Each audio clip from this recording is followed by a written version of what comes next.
Good morning, everybody. I'm Craig. And I'm Carla. And we are Team Catfish Yakkin'.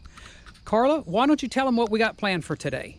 Well, we have an incoming tide, so we're going to try some drift fishing today with some suspended baits, try to find some new holes. We're going to head upstream to a place we haven't been yet. Hopefully, we've heard there are some deep holes up there. See what we can get. We'll do our best for you. All right, guys, we just got our kayaks launched, and I made you a promise a while back, and today I'm going to fulfill that promise. We are going to try the Catfish Charlie cheese dip bait. We're going to run a comparison and see how well this catches fish compared to the shad dip bait, and if we even notice a difference. Now, right off the bat, one thing I notice about this dip bait is the smell doesn't seem to be as strong to me as the shad dip bait. So that would kind of lead me to believe maybe it's not as effective at bringing fish in. But once I stir this stuff up, that might get it to smelling more. So we'll have to wait and see. Let's see if we get any fish with it. If we don't, then I've got my shad dip bait I brought with me as well. But let's give this a try and see how it works. All right, so we have one on board here. We've been drifting for maybe, what, an hour? Close to that, maybe? Oh my goodness. Oh, no. Well, he already soaked me and I don't even have him up here yet. He is a good one, though. Turn my camera around here. My boga's ready. Oh, boy. I'm kind of letting him swim, trying to fight. Oh, there goes the rod tip. He is a good size one. And strong. Here he comes to the top again. Okay, not as big as I first thought, but when he first came up, oh boy. When he first came up, no, he's not as big as I thought he was, but he's still good, don't get me wrong. And he is feisty. All right, are you done yet? No? Look at that sponge in his mouth. I'll see if I can spin him around here. Oh, came back out. Oh, look, you done put water spots on my camera. There we go. All right, come on back over here, little man. Or mama, whatever you are. Yeah, go ahead and sing us a song. Let's hear all your troubles and your woes. Yeah, we were starting to think there wasn't anything up this way because it just gets shallow and then you get little holes and we weren't getting any bites. Craig maybe had one or two and I didn't have anything. Starting to wonder if we should just go back to where we were normally. Boy, he is just barely caught in that fleshy corner of his mouth. I'm lucky he didn't come off. I didn't leave enough line. Let's see if I can do it with my hand, be easier. It's got that fleshy stuff all wound around. There we go. All right. Oh, don't do that. You're making all kinds of mess. Let's see what we got here. About 6.5. Very big belly, so that might be a mama. I don't know. Dirty on the bottom too, where they've been wallowing. So we'll let this one go. Maybe we'll get another one. Don't splash me. Please don't splash me. I haven't let you go yet.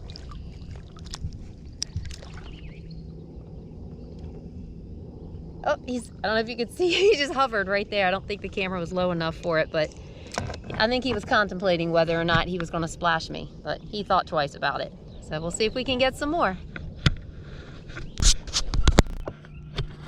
Okay, guys, I'm hooked up with a catfish here. We are sitting in I'm in a hole that's about 13 feet deep. And this catfish just grabbed, and now this is the cheese dip bait. And this is a pretty good fish. I don't want to give him any slack. Oh, that's a decent sized fish. And he is gonna splash the heck out. May have got, yeah, I soaked the camera. There we go. Let's bring this big boy up here. He is putting up a tussle. This is a nice fish.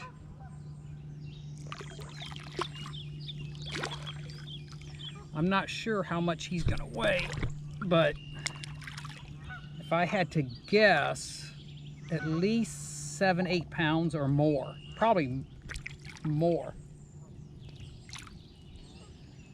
He went on that front rod, which is the smaller sponge.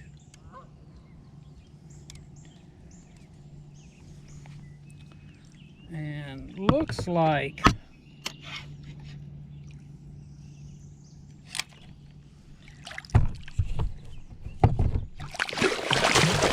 well, I thought I had him tuckered out, but I guess not. He's not ready yet. Wipe the camera off again.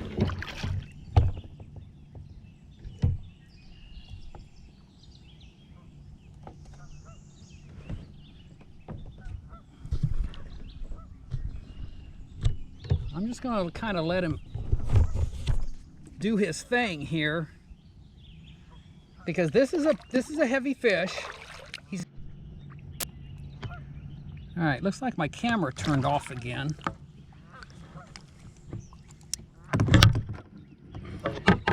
All right. That is a nice size fish.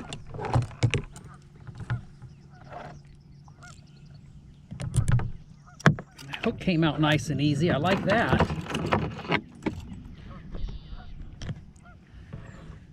All right, guys. Get this rod back in the rod holder and I'll see if I can lift this fish up.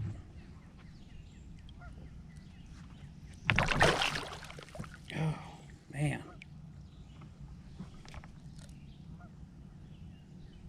That is an 8.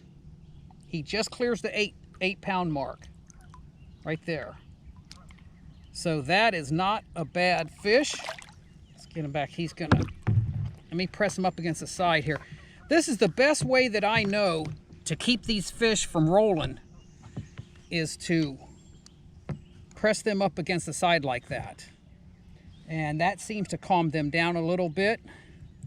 So we can give them a nice pat on the head and turn them loose. All right, that was a nice catch. There he goes. One of the things that I wanted to do when we came out today was do some exploring of the water also, because we hadn't been up this way. My brother lives near here and was telling me that he had heard there was a Navy ship sunk in the area, so he was interested in finding out whether there was, and he wanted to come out looking as well. So as we came up around a turn, I found bits of metal and wood sticking out of the water. Now, not too far from us, actually on part of the Potomac, is a place called Mallows Bay. And Mallows Bay is I can't think of what it is now, but it's a nationally known site now, where a salvage company back many, many years ago purchased a bunch of wooden ships from the World War I era and prior. And the idea was to burn them and salvage the metal.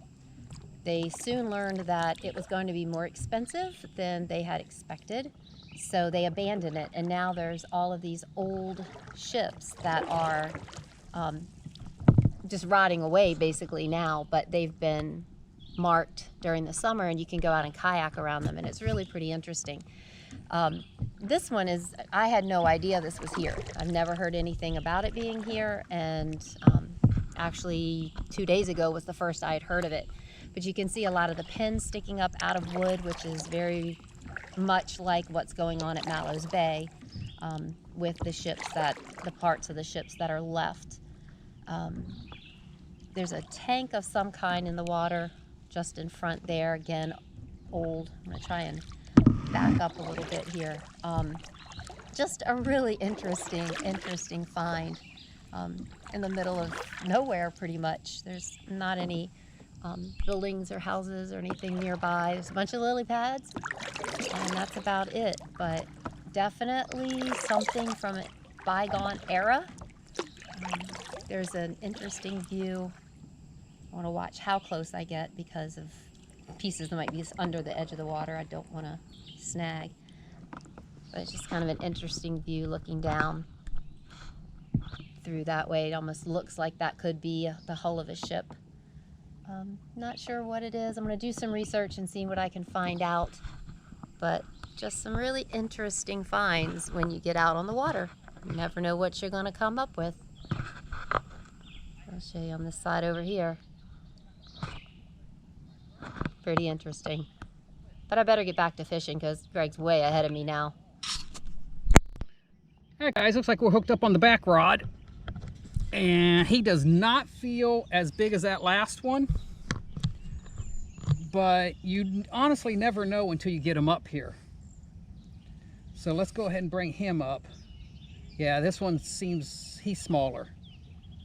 He's definitely smaller. Kind of surprises me he went after that bigger sponge.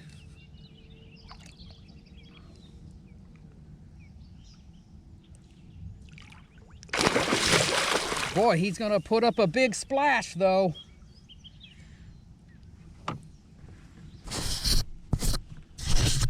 They like to soak the camera.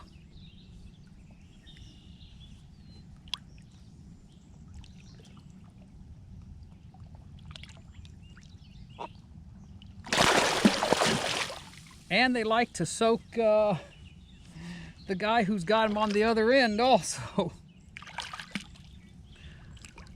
These big fish, there's not a whole lot you can do, just wait them out.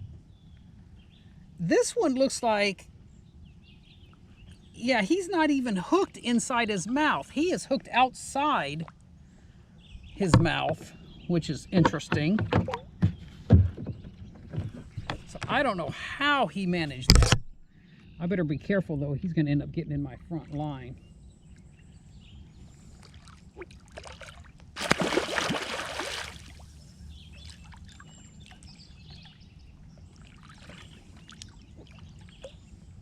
Until he settles himself down, there is not a whole lot I can do right now.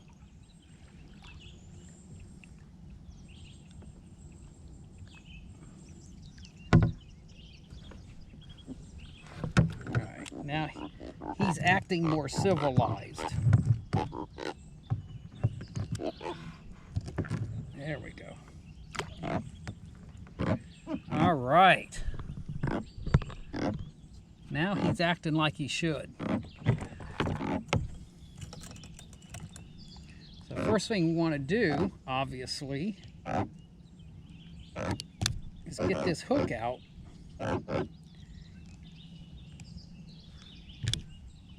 There we go. All right. Let's go ahead and try to get a weight on him here. He's not going to weigh that much. Oh boy. He does not want to get weighed. This has got to be a female fish because she does not want to tell me her weight. Oh, but we're gonna get it no matter what. Okay, she is just over 5 pounds. And if this was any bigger or much bigger with him fighting like that, I probably would not pick him up. But let me get him. Oh my gosh. And you guys are witnessing a true soaking right here. That's the thing. When you come out in these kayaks and you come out to catch these bigger catfish, you are in the splash zone. That I can tell you. All right, let's go ahead and give him a pat on the head, even though he doesn't deserve it, or she. And let's bring the camera down and we can get the release here. This fish is full of energy. And of course swims away like nothing ever happened. All right, let's see if we can get another one. All right, guys, I want to tell you a little bit about where I'm sitting right now. I actually have, you're not going to be able to see it, but to my right, I have a split where this river branches off to a small branch. And I've always known that anytime you have two bodies of water that are intersecting or coming together, a lot of times that's where the catfish will congregate and run through and feed and all that. And so that's what I've done is I've anchored just outside of that other split. I'm still on the main river, but I'm anchored just out. And I'm sitting about 10, 12 feet of water. And this just is a ideal location for catfish to get in here and come in and do their thing. So that's why I think I've done so well here and I've only been sitting here maybe 15, 20 minutes and had several bites and already caught several fish. So this is a good spot. I'm gonna have to remember it, but it is a ways down from the launch. We probably drifted for 45 minutes or something and got down here. But it's gonna be a fairly long ride back. All right, let's see if we can get any more fish out of here before we head out. All right, guys. I am cleaning up to get out of here. And I had a bite on this back rod. Yeah, he's still on. So let's go ahead and bring him up. And this will probably be last fish, because it is just getting hotter and we are ready to go. And he has got himself all wrapped up. So I'm gonna give him some line here and see if he can work himself out of that. All right, let's see if that helped. That looks a little better, and he is just barely hooked.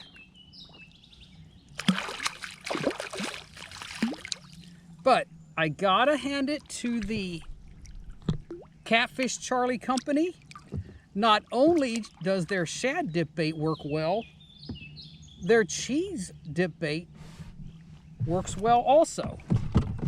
Now I had put up my pliers, my boga grips, so I'm gonna have to get all that stuff back out just to land this fish. But that's okay. I don't know if you can see, but he is just, see if I can get that on camera there. He is just barely hooked. Look at that. All right, let's see if I can get him here without him throwing that hook in my finger. There we go. All right. Get the camera spun around here where everybody can see.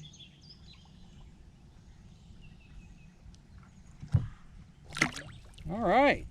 He's not going to weigh much. Yeah, he's going to go about 3.5 pounds. All right, well, I think that's going to be last fish of the day, so let's go ahead and turn him loose, and I'll go ahead and... Got some fish slime on my shorts there. All right, so we've had a pretty productive day today. We came a long way down, but we found this area right here, and it turned out to be a good spot. So we ended up catching quite a few fish. I'm going to have to, when I go back and edit this, see how long this video is. I may have to split it into two, I don't know. But, all right, we're going to go ahead and say goodbye at this time, and we'll see you next time on the water.